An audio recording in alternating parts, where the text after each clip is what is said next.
29 জানুয়ারি 2025 দিনটি হচ্ছে আজকে বুধবার 15 মাঘ 1431 28 রজব 1446 আরবি বছরের। প্রথম আলোর সংবাদ শিরোনাম দিয়ে শুরু করছি।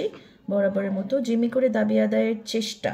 ট্রেন চালানোর সঙ্গে যুক্ত রেলকর্মীদের কর্মবিরতির কারণে সারা দেশে দিনভর রেল চলাচল বন্ধ, মানুষের ব্যাপক ভোগান্তি। দিনে প্রায় 2,25,000 যাত্রী পরিবহন করে রেলওয়ে।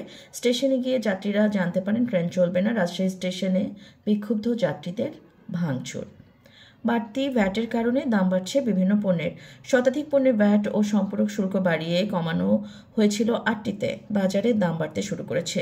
পোশাকে বাড়তি ভ্যাট আদায় শুরু। বাড়ছে মাল্টা আপেলের দাম। কিছু ক্ষেত্রে ভ্যাট কম বাড়লেও টাকা নেওয়া হচ্ছে বেশি। যাত্রীদের জিম্মি করে কর্মবিরতি দুঃখজনক বলেছেন ফয়জুল কবির খান। রেল কর্মচারীরা অনড়, দফায় দফায় বৈঠকও ফল আসেনি। এবার কি রেল লিগ হয়ে এন্ট্রি নিয়েছে নাকি?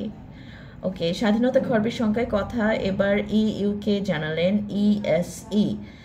সংস্কার কমিশনের সুপারিশে নির্বাচন কমিশনের স্বাধীনতা খর্বের আশঙ্কার কথা এবার ইউরোপীয় ইউনিয়নের রাষ্ট্রদূতের কাছে তুলে ধরেছেন প্রধান নির্বাচন commissioner AMM Nasir Uddin.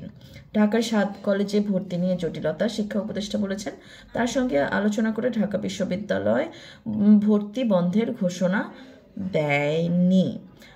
Share বিক্রি করে বেক্সিমকোর শ্রমিকদের পাওনা দেবে সরকার।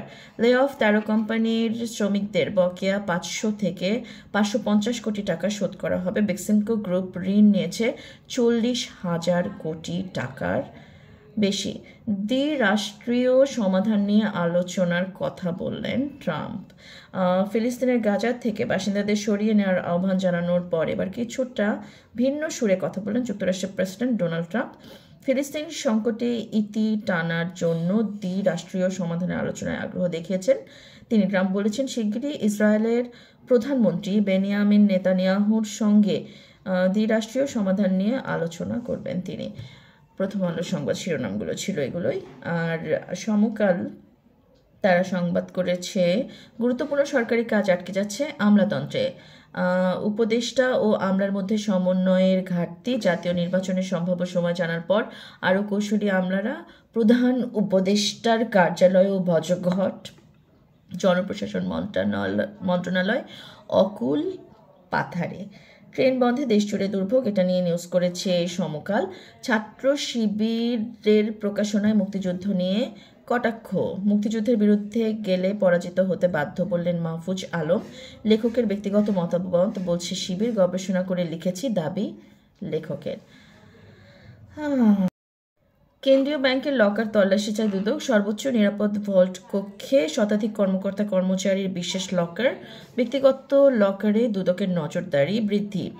সেফ ডিপোজিটের নামে যেগুলো রাখা হয় সেগুলো আয়কর রিটার্নে উল্লেখ করার কথা। যিনি উল্লেখ করেননি সেটি তার দায়িত্ব। দাবি পূরণের আশ্বাস পেয়ে শিক্ষার্থীরা কর্মসূচি তুলল। সরকার না জানিয়ে অধিভুক্তি বাতিলের সংকট জটিল হয়েছে, শিক্ষা উপদেষ্টা এটা বলেছেন। চলমান পরীক্ষাগুলো হবে ঢাবের অধীনে, ইউজিসি বলেছেন। সমস্যা সমাধানের প্রধান উপদেষ্টার বৈঠক। জুলাই ঘোষণাপত্র নিয়ে নিজস্ব প্রস্তাব দেবে বিএনপি।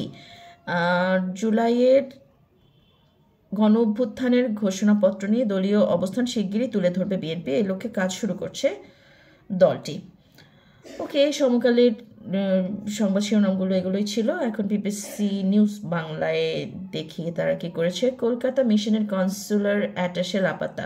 বুধবার ঢাকা থেকে প্রকাশিত বেশিরভাগ পত্রিকার প্রথম পাতায় ফেব্রুয়ারিতে বিএনপি মাঠে নামছে শেখ হাসিনার বিরুদ্ধে সরাসরি গুম খুনের নির্দেশের অভিযোগে হিউম্যান রাইটস ওয়াচের প্রতিবেদন।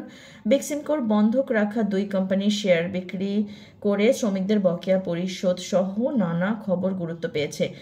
সেটাই গুম খুনের ব্যাপারে যে সরাসরি নির্দেশনার ব্যাপারটা হাসিনা, সেটা কেন যেন আজকে শিরোনামগুলোতে আসেনি, ই পেপার যেগুলো দেখলাম। আর এখন প্রথম আলোর অনলাইনে ঢুকেও নিউজটা কিন্তু চোখে পড়ছে না। যাই হোক, আপনারা নিশ্চয়ই অলরেডি দেখেছেন সেটা। ধর্মভিত্তিক দলগুলোকে নিয়ে বিএনপি ও জামায়াতের রশি টানাটানি কেন, এটা একটা প্রশ্ন রেখেছে। প্রথম হজ পরে দুনিয়া দেখার নেশা ঘরছাড়া করেছিল ইবনে বতুতাকে, এটা তাদের একটা ফিচার। ফেব্রুয়ারিতে অবরোধ ও কঠোর হরতাল ডেকেছে আওয়ামী লীগ। সব ধর্মের মানুষের জন্য একই নিয়ম, উত্তরাখণ্ডে চালু হওয়া অভিন্ন দেওয়ানি বিধি নিয়ে বিতর্ক। গণগ্রেপ্তার বন্ধ, র্যাব বিলুপ্তি সহ অন্তর্বর্তী সরকারকে যেসব সুপারিশ হিউম্যান রাইটস ওয়াচের, কী সব আপনারা দেখে নিতে পারেন। এই ছিল এখনকার মতো আজকের সংবাদ শিরোনাম।